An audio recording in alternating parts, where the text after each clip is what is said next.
बहुत ध्यान से सुनो मेरी बात। अगर आप फ्रेशर हो, डेवऑप्स और आईटी में इंटरेस्टेड हो, तो ये वीडियो आपके लिए बहुत ज़्यादा काम का है। आपको ये वीडियो क्यों देखना चाहिए? क्योंकि इस वीडियो में कुछ ऐसी चीज़ें मैं बताने वाली हूँ जो आपके डेवऑप्स इंटरव्यू में काम आएगा।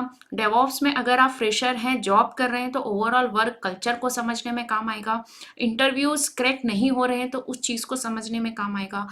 डेवऑप्स की प्रिपरेशन में काम आएगा, क्योंकि ये एक ओवरऑल मैं आईटी के बारे में सारी चीज़ें बताने वाली हूँ जो कि आपको एज अ डेवऑप्स इंजीनियर बनने में भी हेल्प करेगी और उसको सरवाइव करने में भी हेल्प करेगी। इवन मैं ये पूरी प्लेलिस्ट ही बना रही हूँ जिसमें कोई भी फ्रेशर है वो अगर ओवरऑल जितने भी वीडियोस मैं क्रिएट करती जा रही हूँ, अगर वो देखेंगे तो वो इतना ज़्यादा फेमिलियर फील करेंगे आईटी को कि उन्हें फिर ऐसा नहीं लगेगा कि यार वो आईटी में जाके काम कैसे करेंगे या कैसे प्रिपेयर करें, कैसे इंटरव्यूज दें।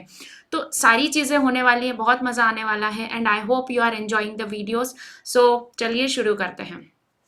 हाँ जी, तो पिछले वीडियो में हमने देखा था कि जैसे डेवऑप्स जो इंजीनियर होता है वो एक ऑपरेशन टीम और डेवऑप्स डेवलपर टीम के साथ में मिलके काम करता है। बट ये सब चीज़ें आई कहाँ से, कैसे आईटी में हम जब जब कोई भी एक आईटी कंपनी स्टेब्लिश होती है या स्टेब्लिश्ड है और हम उसमें जा रहे हैं तो हम उन चीज़ों को कैसे समझें।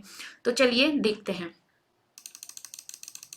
सबसे बेसिक सा सबसे पहले ये देखेंगे कि एक आईटी कंपनी करती क्या है। ऐसा मैं क्यों बोल रही हूँ? क्योंकि बहुत सारे फ्रेशर्स को ऐसा लगता है कि आईटी कंपनी, आईटी मतलब सिर्फ और सिर्फ कोडिंग, या जैसे ही आईटी का नाम लो तो उन्हें याद आता है सॉफ्टवेयर डेवलपमेंट और डेवलपर्स। तो भैया आईटी में बहुत सारे काम होते हैं, आज वही सब हम देखने वाले हैं। चलिए, आईटी फर्म करती क्या है ना? तो जैसा कि नाम से हमको पता है क्या करती है ये, इंफॉर्मेशन टेक्नोलॉजी, है ना? टेक्नोलॉजी का यूज करके क्या कर रही है, हमको सर्विसेज प्रोवाइड कर रही है। अब सर्विसेज क्या हो सकती हैं? किसी तरह के सॉफ्टवेयर एप्लीकेशंस हो सकती है वो, तो सॉफ्टवेयर डेवलपमेंट का काम कर रही है, अपने को आईटी सपोर्ट दे रही है, या फिर हेल्प डेस्क सर्विसेज दे रही है, नेटवर्क सर्विसेज दे रही हैं, या फिर हमारे सिस्टम को मैनेज कर रही है, साइबर सिक्योरिटी, डेटा एनालिस्ट, मतलब बहुत सारे आपने अभी नाम सुने होंगे। तो ये सारी चीज़ें एक आईटी कंपनी में होती हैं, ठीक है। लेकिन ये सब चीज़ें करने के लिए इनको किन की ज़रूरत पड़ेगी? लोगों की, है ना? देखिए, सबसे पहले अगर हम देखें एक ब्रॉड लेवल पे, जो कि मैंने पिछले वीडियो में बताया था कि एक आईटी में डिफरेंट डिफरेंट टीम्स होती हैं और बड़े लेवल पे होती हैं, तो आज हम ये देख रहे हैं। देखिए, आईटी कंपनी में कितने डिपार्टमेंट्स होते हैं, ठीक है? तो आईटी कंपनी में सिर्फ आईटी नहीं होता है, वहां पर अकाउंटिंग का भी काम होता होगा, फाइनेंस का भी काम होता होगा। तो एक ब्रॉड लेवल पे जब कोई एक आईटी कंपनी स्टैब्लिश हो रही है तो उसको सबसे पहले किसकी पैसे पैसे की जरूरत पड़ेगी। अब वहां पर क्या होगा, आपका एक फाइनेंस डिपार्टमेंट जो कि क्या कर रहा है, उस आईटी कंपनी के लिए सारे फाइनेंसेस मैनेज कर रहा है, ठीक है, पैसों से रिलेटेड काम। फिर अब जब उसके पास पैसा है, उसको कंपनी स्टैब्लिश करनी है, तो उसको लोगों की जरूरत पड़ेगी। अब लोग आ जाएंगे तो लोगों को मैनेज करने के लिए भी लोग चाहिएंगे।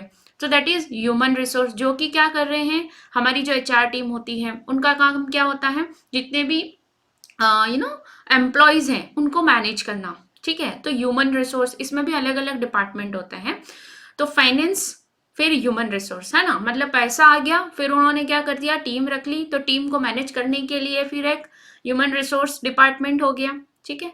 अब उन्होंने क्या किया कि ठीक है, हमारे पास ये आ गया, तो अब हम सॉफ्टवेयर बनाना शुरू करते हैं, चलिए। तो फिर एक आईटी डिपार्टमेंट आया। आईटी डिपार्टमेंट क्या कर रहा है, वो सारी चीजें टेक्निकली हैंडल कर रहा है, बना रहा है ना, टेस्ट कर रहा है, जो कि हमने देखा था। अब इसको, इस डिपार्टमेंट को बहुत डीप में देखने वाले हैं और यहाँ से ही हमको समझ में आएगा कि हम डेवऑप्स में कहाँ पर काम करने वाले हैं। हालांकि हम आईटी डिपार्टमेंट को ही बिलोंग करेंगे as a DevOps engineer, but और इसके सब डोमेन्स होंगे, तो वो सब हम देखते हैं। फिर एक हो गया ऑपरेशंस मैनेजमेंट।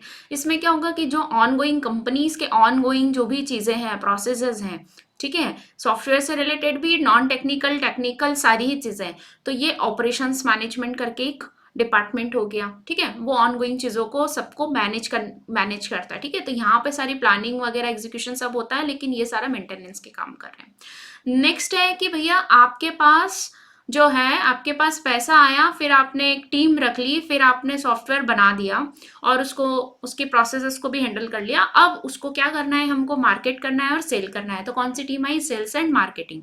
ठीक है, तो ये ब्रॉड लेवल पे कुछ डिपार्टमेंट्स हैं जो कि एक आईटी कंपनी में होते हैं। अब हम बात करेंगे आगे की कि अब चूंकि ये जितने भी डिपार्टमेंट्स हो गए हमारे, ठीक है, इस डिपार्टमेंट में भी लोग होंगे। अब उन लोगों को भी मैनेज करना है, तो उसके अंदर भी क्या बनेंगी, कुछ टीम्स बनेंगी। ठीक है, तो अब वो किस बेसिस पे बनेंगी, तो देखिए इस तरह से टीम्स का डिवीजन होता है।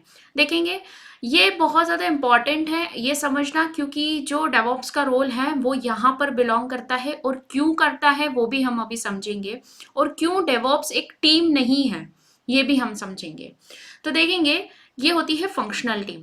फंक्शनल टीम मतलब कैसे, जो जिसका स्किल सेट है उसके हिसाब से सारे को एक साथ रख दिया। फॉर एग्जाम्पल डेवलपर्स को एक साथ रख दिया, है ना, जो आपके टेस्टर्स हैं उनको एक साथ रख दिया। ठीक है, जो अकाउंट्स वाले हैं उनको एक साथ रख दिया, जो मार्केटिंग वाले हैं उनको एक साथ रख दिया। तो यहाँ पर क्या हो रहा है कि जैसे जो जो डिपार्टमेंट्स है उसके हिसाब से ही उन्होंने क्या करा है, उनके टीम मेंबर्स को डिफाइन कर दिया है कि सारे टीम मेंबर्स क्या करेंगे एक ही डिपार्टमेंट में। मतलब अगर कोई मार्केटिंग वाला है तो उसकी टीम, पूरी मार्केटिंग टीम एक होगी, फिर मैनेजमेंट टीम एक होगी, फिर आपकी सेल्स एक होगी, जो कि अभी हमने इसमें देखा था। ठीक है, तो फंक्शनल मतलब जैसा जो उनका काम है उसके हिसाब से टीम को बांट दिया।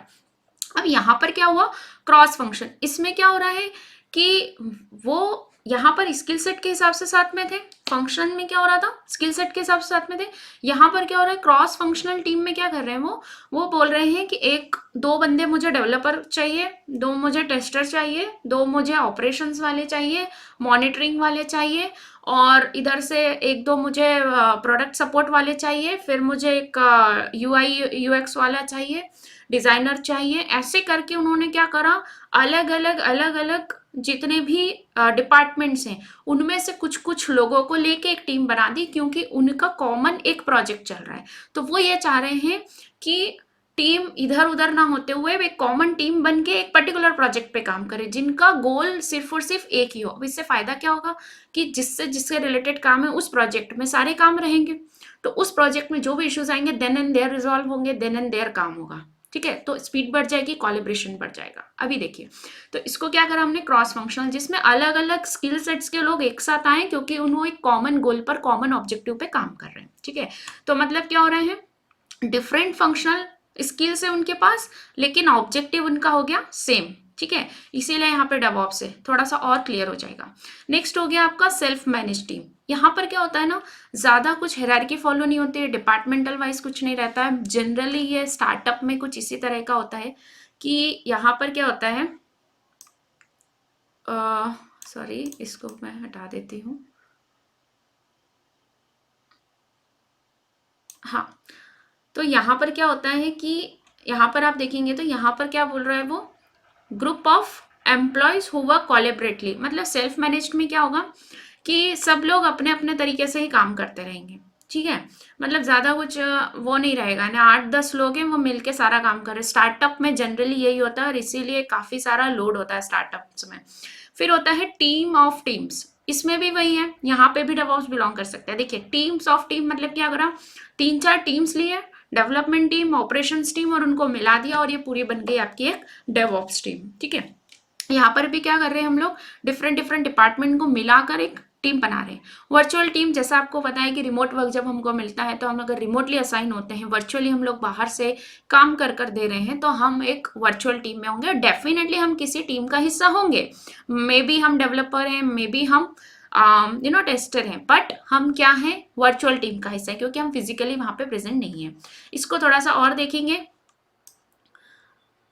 तो आगे बढ़ते हैं। देखिए फंक्शनल टीम, यहाँ पर क्या है, एक पूरी मार्केटिंग टीम हो गई आपकी, फिर आपकी सेल्स टीम हो गई, और डेवलपमेंट टीम हो गई। ये सारी टीम है, अलग अलग है, तो ये हो गई आपकी फंक्शनल टीम।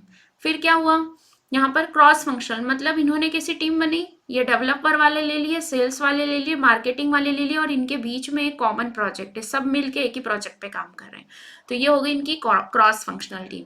फिर कैसा हो गया, सेल्फ मैनेज, मतलब सब लोग अपने हिसाब से ही इधर उधर होके पागल होके काम कर रहे हैं, ये सब स्टार्टअप के काम होते हैं, नहीं तो जनरली एमएनसीज में हायरार्की फॉलो होती है।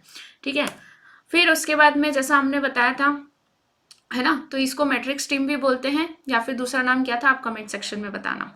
तो यहाँ पर क्या होगा कि टीम्स भी होंगी, डिफरेंट डिफरेंट हायरार्कीज होंगी, और क्रॉस में आप लोगों को वेरीफाई करना होगा, बातचीत करनी होगी। तो इस तरह से भी काम होता है, क्योंकि काम करने के लिए डेफिनेटली एक सिस्टम की ज़रूरत होती है, तो इस तरह से होता है। या फिर वर्चुअली रिमोट टीम्स, आपने बता ही दिया कि आप वर्चुअली या ऑनलाइन आप उनसे कनेक्ट करते हैं, मीट करते हैं, काम करके देते हैं, सबमिट करते हैं, मीटिंग्स अटेंड करते हैं, सारी चीज़ें आप ऑनलाइन करते हैं।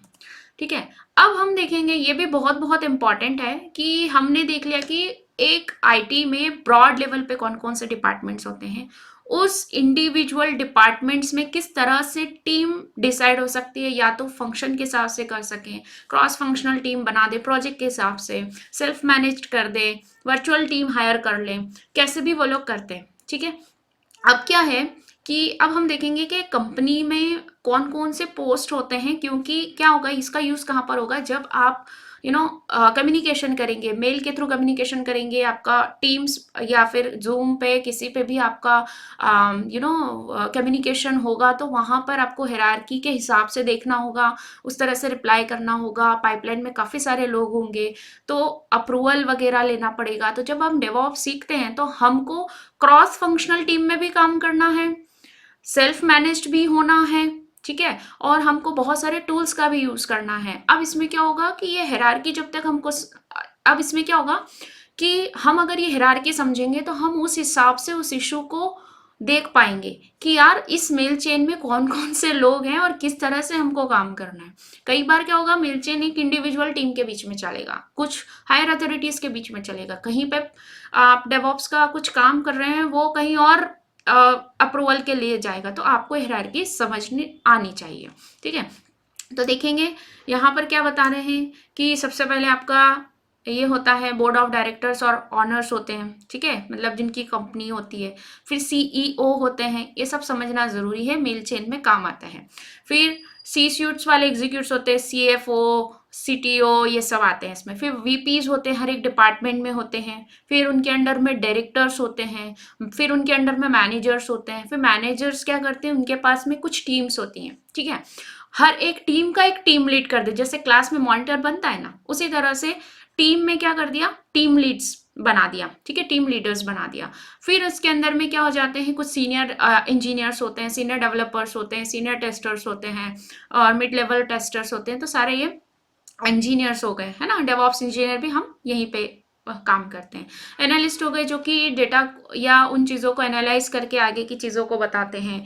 फिर कोई अगर टेक्निकल इश्यूज आते हैं, जैसे एक आईटी डिपार्टमेंट वहाँ पे भी होता है, जिसमें आपके फॉर एग्जांपल आपको लैपटॉप असाइन हुआ है, लैपटॉप में कुछ इश्यूज आ गए हैं, तो वो आपको एक आईटी टीम या इस वाले, देखो टीम के नाम अलग अलग हो सकते हैं, बट ब्रॉड लेवल पे आप समझ पाएंगे कि मुझे किस काम के लिए किस व्यक्ति के पास जाना है, किसको अप्रोच करना है, किस तरह से करना है। इसीलिए ये वीडियो बहुत काम का है। टेक्नीशियंस होते हैं उसमें। फिर एसोसिएट्स और एंट्री लेवल के लोग होते हैं, जो जस्ट चेक, अगर फ्रेशर हैं, इनिशियली 0 to 6 मंथ का एक्सपीरियंस है, जस्ट कॉलेज के बाद अगर ज्वाइन किया है, तो वो सब यहाँ पर होंगे। और इंटर्न्स, आपको पता है कि इंटर्नशिप के लिए जो भी जाते हैं दे आर कॉल्ड इंटर्न्स। ठीक है, क्योंकि वो परमानेंट नहीं होते हैं। अब इसमें ऐसी ही हायरार्की होती है, तो टॉप लेवल में ये सारे लोग होते हैं, आप एक बार देख सकते हैं। मिड लेवल पे इस तरह के लोग होते हैं, प्रोजेक्ट मैनेजर वगैरह होते हैं पर्टिकुलरली। ठीक है, तो ये प्रोजेक्ट मैनेजर, जब भी हम किसी डेवऑप्स प्रोजेक्ट पे काम करेंगे ना, तो प्रोजेक्ट मैनेजर का भी उसमें काम रहेगा, क्योंकि वो ही वहाँ से चीज़ें इनिशिएट होती हैं, फिर वो कैसे आती है, फिर डेवलपर के पास जाती है, वहाँ से ऐसे आती है, बहुत सारे फीडबैक्स होते हैं। तो ओवरऑल ना डेवऑप्स को समझने के लिए ये बहुत ज़्यादा ज़रूरी है, क्योंकि ये आपको क्रॉस फंक्शनल टीम के साथ मिलके काम करना है, आपको different different teams, different different लोगों के साथ काम करना है। हम अगेन रिपीटिंग कि वो ऐसा काम नहीं है कि आप एक कोने में बैठ के कर सकें, इसीलिए तो ये सारे लोगों से आपका काम पड़ेगा। फिर उसके बाद में लोअर लेवल पर ये सारे लोग हैं। ठीक है, तो ऐसा कुछ इसमें ऐसा नहीं है, but lower level in the sense just they are just starting, और डेफिनेटली वो लोग फिर आगे बढ़कर मिड लेवल और टॉप लेवल पर पहुंचते हैं। ठीक है, तो ये बहुत इंपॉर्टेंट थी। अब यहाँ पर आते हैं हम, अब हम बात कर रहे हैं सिर्फ कौन से पार्ट की, ये हमने ओवरऑल सारा सब कुछ समझ लिया। अब हम समझ रहे हैं इस आईटी और डेवऑप्स का। तो लास्ट स्लाइड है, बिल्कुल बने रहिए। थैंक यू सो मच, यहाँ तक देख रहे हैं, लेकिन ये अब आगे अभी स्किप मत करना। देखो ये है हमारा आईटी डिपार्टमेंट। अब यहाँ पर क्या हो रहा है कि ये क्या कर रहे हैं, ये हमको सारे सॉफ्टवेयर सर्विसेज वगैरह ये सारी चीजें दे रहे हैं, करेक्ट। तो अब यहाँ पे देखेंगे कि जो मैंने बताया था प्रोजेक्ट मैनेजर होगा, वो ऊपर से कंसल्ट करेगा, फिर सारी चीजें लाएगा, वो वाला चीज अब किसी नेक्स्ट वीडियो में बताऊंगी। तो देखेंगे डेवलपमेंट टीम रहेगी, वो क्या करेगी, डेवलपमेंट का काम करेगी, प्रोजेक्ट डेवलप करेगी, प्रोडक्ट डेवलप करेगी, सॉफ्टवेयर कोड राइट करेगी। कोड राइट करके किसको देगी, टेस्टिंग टीम को देगी, जो कि क्या करेगा, आपके टेस्टिंग करेगा और इंश्योर करेगा कि भैया हाँ सारी चीजें सही हैं, कोई बग नहीं है, इसमें कोई भी इशू नहीं है। अगर होता है तो ये वापस से किसको देती है, डेवलपमेंट टीम के पास जाता है। जब डेवलपमेंट टीम उसको फिक्स करती है, फिर से वो बोलती है ठीक है मैंने कर दिया है, अब आप चेक करो। जैसे ही वो चेक करते हैं और उसके बाद में भी आता है तो फिर जाता है, नहीं आता है तो बोलते हैं ओके डन।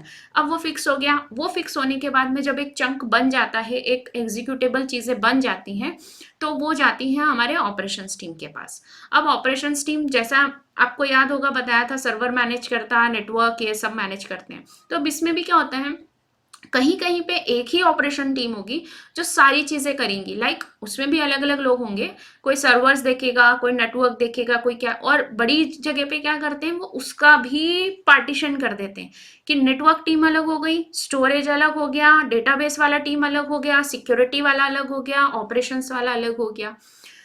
जितनी चीजें बढ़ती जाएंगी डेफिनेटली उतने लोग जरूरत लगेगी, है ना। हमारा घर बढ़ता जाता है तो हम लोग अलग अलग चीजों को हेल्पर्स रख लेते हैं कि यार ठीक है हमारा किचन का ये देख लेंगे, इसका ये देख लेंगे, है ना, मार्केट का काम ये देख लेंगे, क्योंकि मैनेज करना डिफिकल्ट हो जाता है। तो सिमिलरली वैसे ही होता है, छोटी टीम होगी तो कम लोगों में एक ही टीम में काम होगा, ज्यादा टीम होगी तो टीम्स और सेग्रीगेशंस बढ़ते जाएंगे, ठीक है।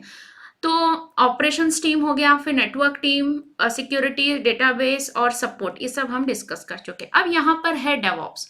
देखो ये सब हमने क्यों समझा, क्योंकि हम डेवऑप्स में इंटरेस्टेड हैं, एज अ फ्रेशर डेवऑप्स में आईटी में जाना चाह रहे हैं, डेवऑप्स के सारे टूल पढ़ रहे हैं, पर हमको सबसे काम पड़ेगा। देखो डेवलपर से भी काम पड़ेगा, क्योंकि हमको पता होना चाहिए कि कौन से फीचर पे वो काम कर रहा है, कब रिलीज आने वाला है, क्या होने वाला है, क्योंकि उस रिलीज को हमको पाइपलाइन में ऑटोमेट करना है।